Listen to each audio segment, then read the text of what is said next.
All right, so I decided to change the flight plan. So what I ended up doing was I decided to just go ahead and go around the Class Bravo airspace. Why bother to go on top of it? I just figured, just go ahead and reroute, just go around it. So that way I don't have to worry about any flight plan or, don't even have to worry about what if I forget. You don't want to enter in Class Bravo airspace by accident, I can tell you that. So redid the flight plan. And I'm just going to go over a few airports here. And then turn here and keep on going around that airspace over to Higginsville. Then I also wanted to go around this area here because even though I could fly through there, this is kind of like an area of caution where they're going to have airplanes doing high-speed maneuvers. So why risk it? Why, go through that? So I decided to just put these two airports over here as my waypoints. So that way we'll stay away from that NOTAM and we'll play it as safe as possible. So that's it. And then we loaded up the flight plan on our GPS, and now here we are. It's on here as well. So this is going to be taking us around the Class Bravo airspace of the Kansas City area, so we don't have to worry about that. Cruising right along. Some light chops, I guess you can say, but been relatively smooth for the most part. So yeah, this is pretty awesome. Expect to get to Kentucky. Now we do have a 2-hour change. We're going to get there roughly around 3 o'clock, 3:30 Kentucky time. So we got about 2 hours and 7 minutes remaining until we get to Higginsville. All right, so here's an update, guys. We have about an hour and 2 minutes remaining. We're getting pretty close. Like I said before, we're going to do a deviation here from our flight plan. Originally, we were going to go over Kansas City airspace, which is Class Bravo. I normally do that when I fly IFR. You don't have to worry about, flying in through airspace and stuff like that. But today, I decided to go VFR. And the reason why is because, here, take a look around. This is pretty much how it's going to be all the way around, all the way through Kentucky. So that's the thing, guys, that, yeah, the weather's going to be beautiful, just amazing, which, pretty strange. I haven't had much luck this year. So decided to kind of go VFR. Well, it's a great thing to have an autopilot, especially when you're doing these long cross-country flights. I remember those days before I had an autopilot, I would get fatigued in like 3 to 3.5 hours. I was ready to land. Couldn't take it, but nowadays, I fly 4.5 hours. That's pretty much the maximum that I fly on one leg because of fuel and also because of my fuel. I need to recharge and stretch and stuff like that. So 4.5 hours is about the maximum that I fly when I do these long cross-country flights. But here it is, guys. We're getting pretty close. We're going to get ready for this approach into Higginsville. We got about 56 minutes remaining. So it's pretty cool. Now, another thing, since we're not flying IFR, man, it's pretty cool because we haven't really dealt with the radios. Isn't that something? It's been quiet. It's kind of weird. It is kind of weird. I mean, I would say that 95% of the times, if not more, I fly IFR because I'm always doing cross-country trips, so I always fly IFR. Today, I just wanted to, for some reason, I just wanted to chill. And it's not just for some reason, it's because, the weather's going to be beautiful, and I just wanted to enjoy the weather. But on these trips here going to Kentucky, I've been having to do a lot of IFR, and in some cases, hard IFR.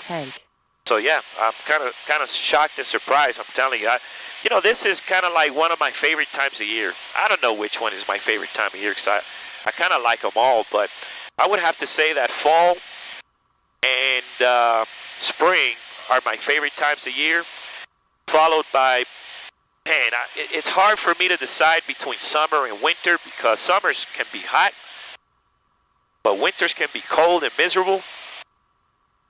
but I do enjoy winter sometimes. Like I do enjoy like living in Denver and watching the snow come down. I do like that. I just don't like shoveling the darn thing. Shoveling snow gets old, man. Alrighty, folks. So we're getting ready to make our descent. We're gonna go a little bit closer, and once we reach a point where we can descend at 500 feet per minute, then we'll go ahead and set the airplane to descend at 500 feet per minute, and that will give us a perfect descent at 500 feet per minute till we get to Higginsville. All right, that should be good enough. All right, so we're descending. Let's make sure that we don't have any airspace that we need to deal with, because again, we are flying VFR, so we're responsible to maintain airspace separation and, of course, traffic separation as well. Normally I do these flights IFR, but it feels kind of strange today. I'm doing it all by myself. Now, we got the winds. So the winds are coming from 220. So what I'm going to do is I'm going to fly over the airport, over the runway here.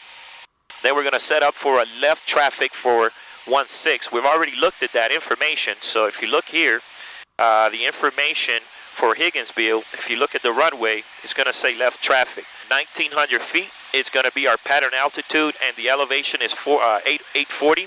So we're going to descend down to pattern altitude, which is going to be 1,900 feet. We're going to have crosswinds when we land, but 16 will be the favored runway since the winds are coming from 220. On our fuel, we have it on the left tip, but we're going to leave it there since I'm going to be closer to the ground and we have plenty of fuel. One thing you don't want to do, or at least I don't do, is I don't like messing with the fuel tanks when I'm close to the ground because you never know. Like this one here is marking 0, but I do have some gas left on there, but because we're descending, the fuel of course moves around and all that stuff, and now it's kind of indicating 0. That's why you pretty much have to know about your fuel consumption, because these are not really all that accurate. These sending units that these airplanes come with, they're good up to a point. You know, they're kind of good for, I guess, giving you a estimation, but they're not accurate. Now this here, gallons remaining, that's pretty darn accurate. I've already tested that a lot of times, and that's pretty darn accurate. So I know that I have 28 gallons of fuel remaining, which is plenty of fuel. Yeah, 8 plus 7 plus 3, that's definitely not 28.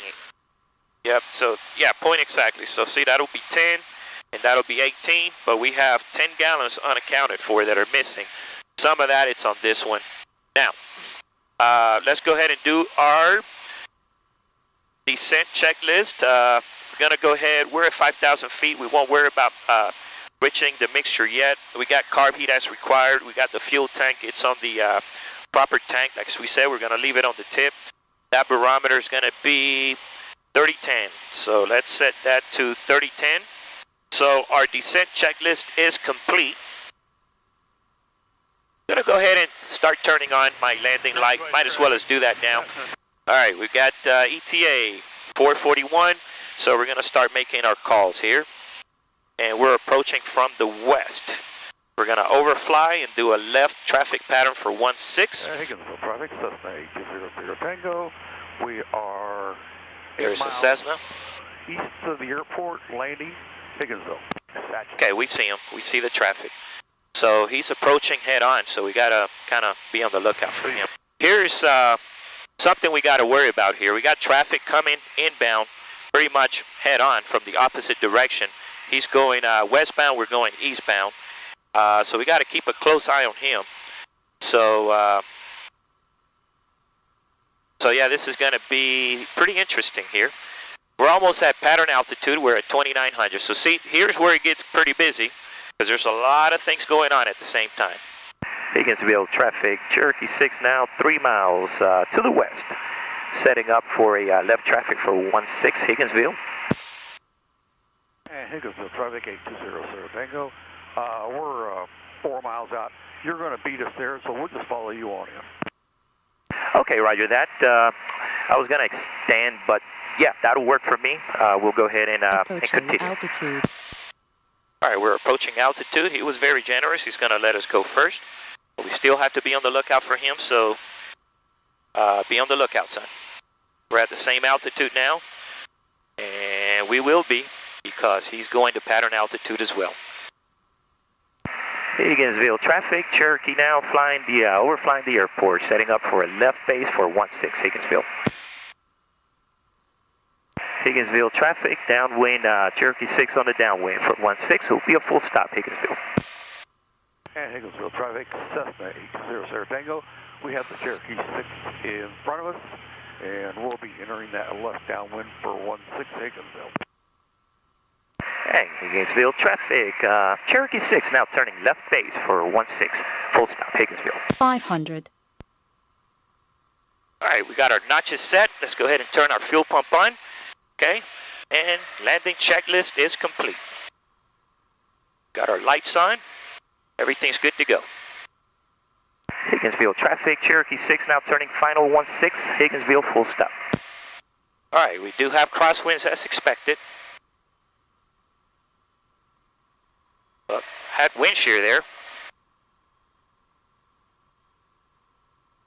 But we recovered.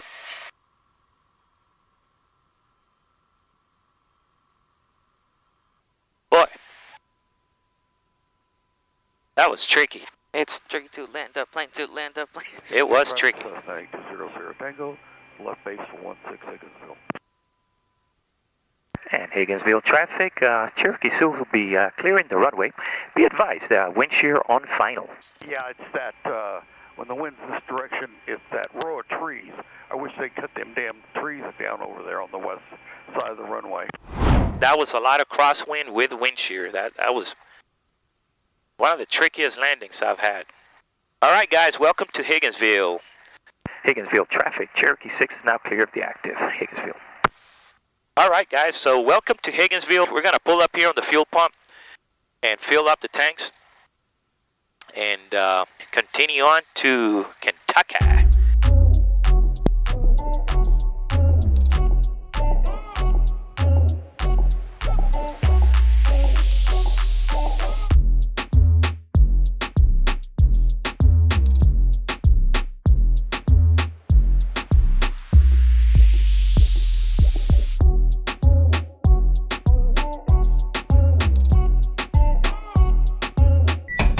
So here's the cool thing about being a pilot also is that when you land at these small airports, even though that these small little FBOs are not attended, you can just enter in.